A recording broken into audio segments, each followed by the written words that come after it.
What is up, everyone? Welcome back to Top Chill Play. 2026 is the biggest year in Isekai history.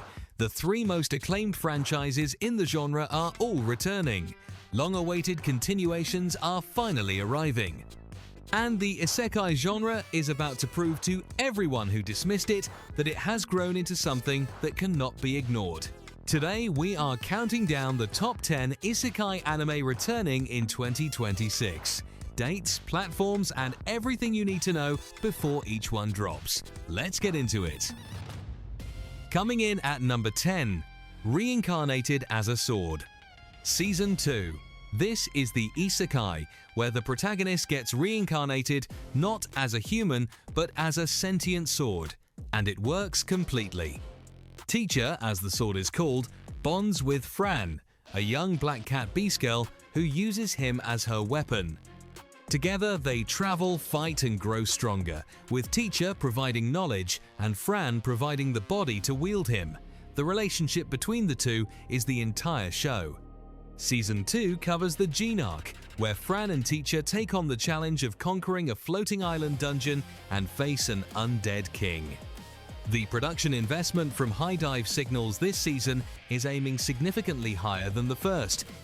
Reincarnated as a Sword is the Isekai that does not get enough credit for how well it handles its unusual premise. Season 2 is the payoff for everyone who invested in Season 1.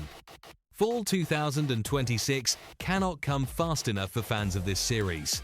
Fran and Teacher are one of Isekai's best partnerships, and Season 2 is ready to prove it. Number 9 is Welcome to Demon School Iruma-kun Season 4. This is the warmest, most purely enjoyable isekai on this entire list, and it keeps getting better. Iruma is a human boy sold to a demon by his parents. The demon who bought him, Sullivan, just wants a grandson to spoil. Iruma is enrolled in the demon school Babbles, where he has to hide the fact that he is human while accidentally becoming one of the most popular students in the school. What makes Iruma-kun special is its heart. It is funny, creative, and genuinely warm in a way that most isekai never attempt. Every season adds new story arcs that develop the characters and the world in surprising directions. Season 4 continues the Harvest Festival arc and goes into new territory that manga readers have been calling the best material the series has produced. If you have not started this franchise yet, it is one of the most underrated isekai of the last 5 years.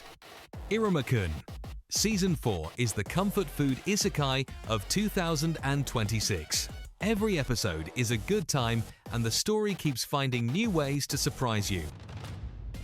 Number 8 is Ascendance of a Bookworm, continuing with its new arc, Adopted Daughter of an Archduke.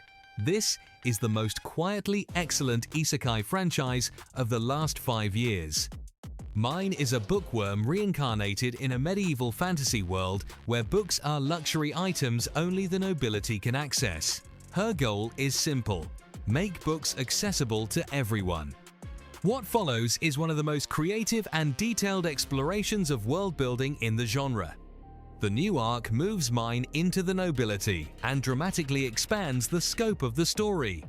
The political complexity, the social structures, the economic systems, everything in Bookworm feels like it was thought through by someone who actually understood how historical societies worked.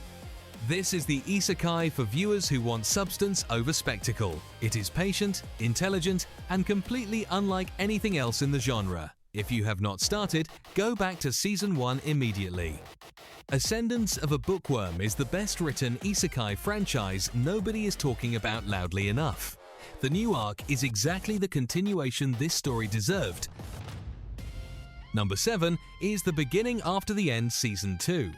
The most successful web novel adaptation in recent anime history continues, and Season 2 is where the story stops holding anything back. Arthur Lewin was the most powerful king in his previous life.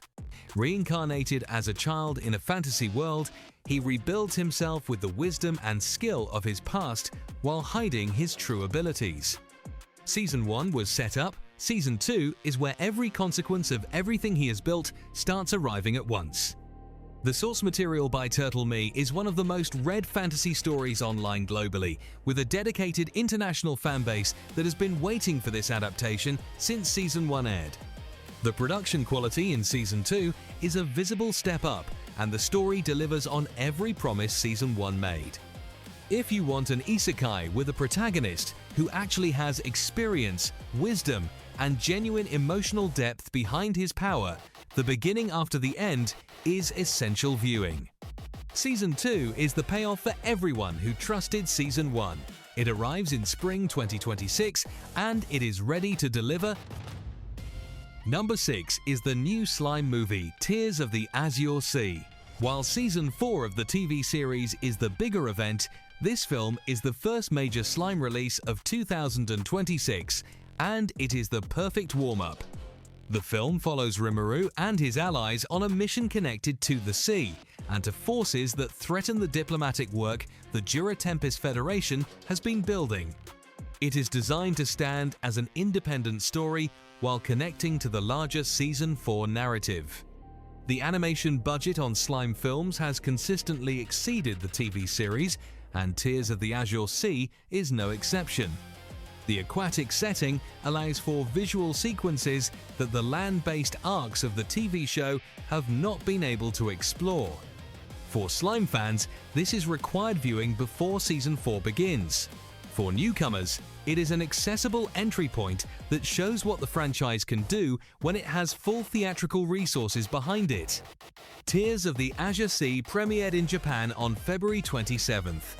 International streaming is coming. Slime is starting 2026 strong before Season 4 even begins.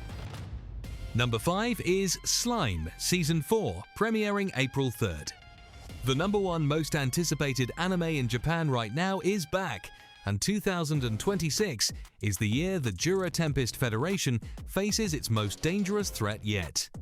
After establishing diplomatic relations with nations across the world, Rimuru's federation is now seen by certain powerful forces as an existential threat. Granbel Rosso, a former hero and head of the 5 Elders of the Kingdom of Siltrosso, emerges as the central antagonist of Season 4. This is the first true villain in the series who matches Rimuru's scale. Studio 8-Bit returns for what promotional material suggests is their most ambitious production of the franchise. The scope of Season 4 is larger than anything the previous 3 seasons attempted. The nation building that defined earlier arcs gives way to something closer to a war story. Season 4 is split into multiple cores running across 2026. April 3rd is just the beginning. Slime is not going anywhere for the rest of the year. Slime Season 4 starts April 3rd.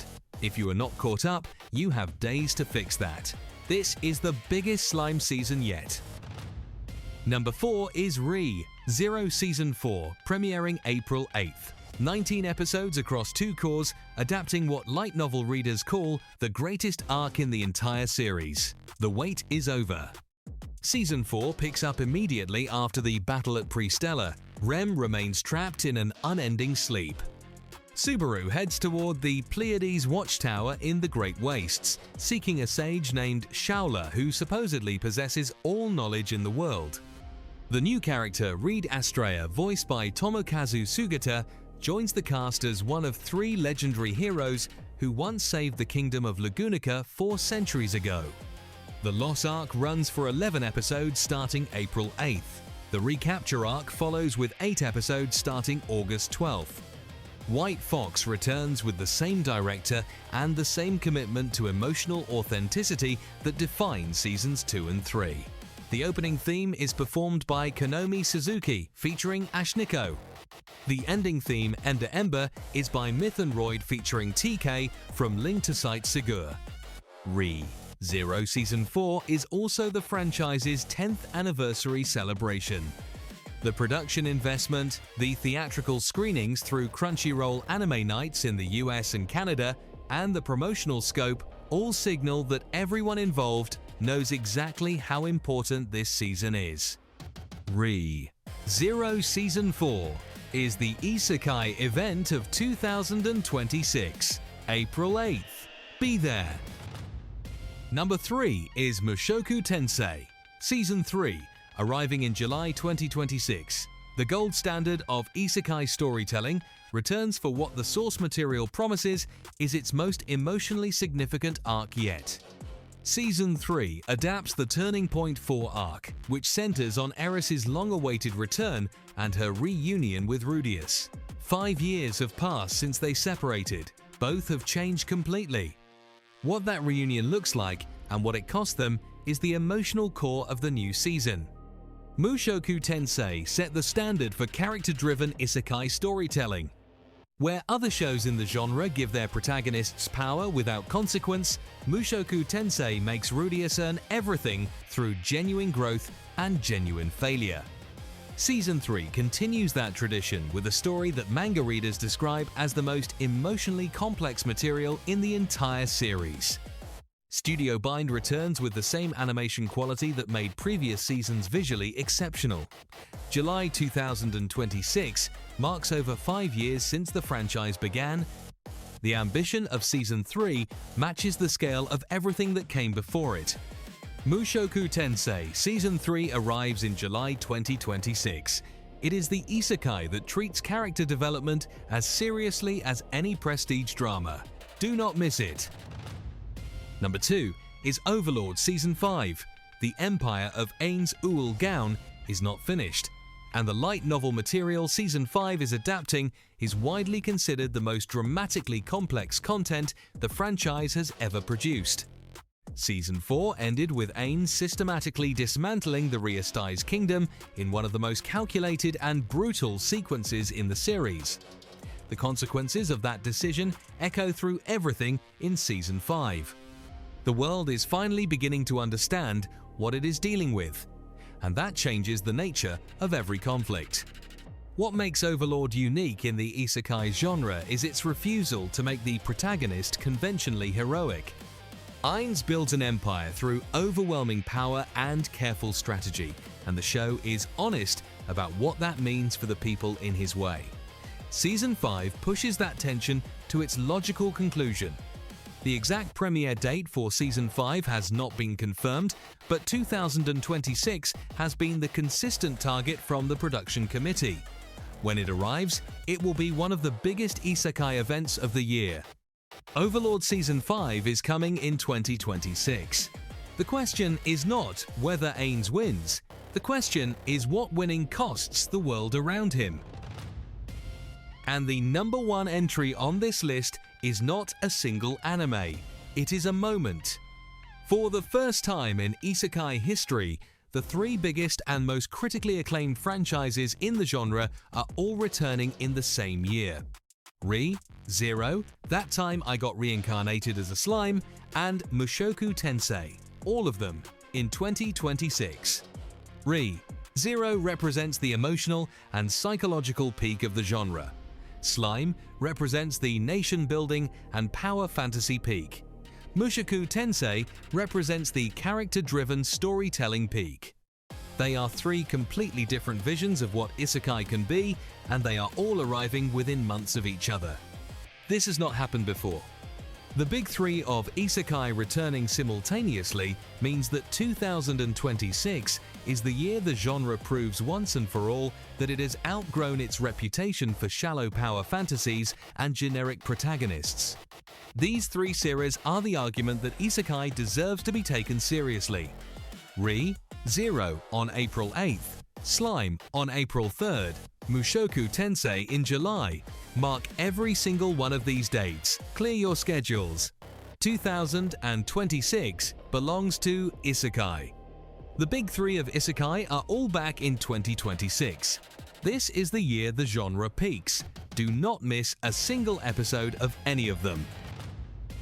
And that is our top 10 isekai anime returning in 2026.